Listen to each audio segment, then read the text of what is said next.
There is a massive problem in the gaming industry. And no, I'm not talking about monetization, DRM, or an oversaturation of games as a live service. While those are problems as well, the issue I want to talk about in this video is unrealistic expectations gaming publishers put on developers. Recent headlines have come out stating that Final Fantasy XVI did not meet sales expectations. At the time of recording this video, the game has sold around 3 million copies, which is very good, especially for a game locked down to one platform. How insane is it to have a game be the fastest selling exclusive on the PlayStation 5 and still have to report that it did not meet the company's high-end sales predictions? However, this is not the first time Square Enix has had these unrealistic sales figures in mind. For the past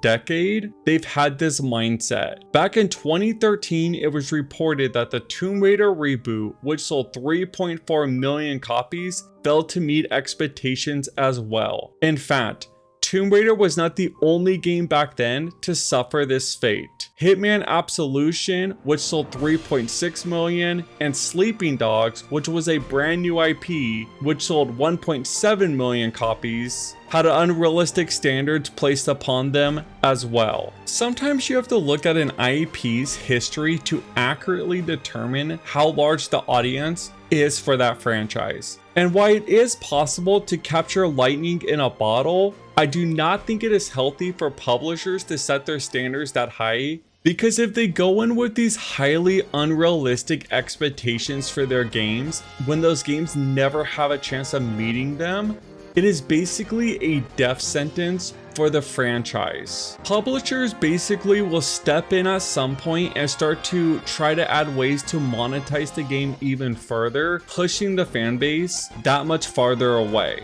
and actually lowering the sales of future titles in the IP. For example, if we take a look at Square Enix's 2016's Deus Ex Mankind Divided, that game could have been something so amazing, yet it has been reported that Square Enix had their greedy hands constantly in the game's development process. They basically stepped in at the last minute and forced microtransactions into the game. Not only this, but they also made the developers cut the game in half. Apparently they wanted to release the game in 2 parts instead of just delivering a complete product. The problem with this is it normally has the opposite effect. Instead of actually just getting a complete game like Baldurs Gate, which would spread through word of mouth of how awesome it is and the community eat it up, everyone just kind of shunned away from the game. It was half a game, so most people could feel like it was unfinished, and there was microtransactions in a single player game, which is a massive turnoff for a large part of the community. Now let's fast forward and take a look at Final Fantasy XVI, yet another game that does not live up to Square's high-end expectations. And one has to wonder, what exactly was their high-end expectations for the game? In comparison, Final Fantasy XV sold 5 million copies during its first week. However, it was available on all platforms. In fact, if we just compare the PS4 to the PS5, it is a night and day difference in the user base for those consoles. To expect Final Fantasy XVI to come anywhere near the 15 sales is just absolutely ludicrous. Meanwhile, let's take a look at Baldurs Gate 3, a game basically on fire. However, the publisher did not expect this at all. This game has struck lightning in a bottle.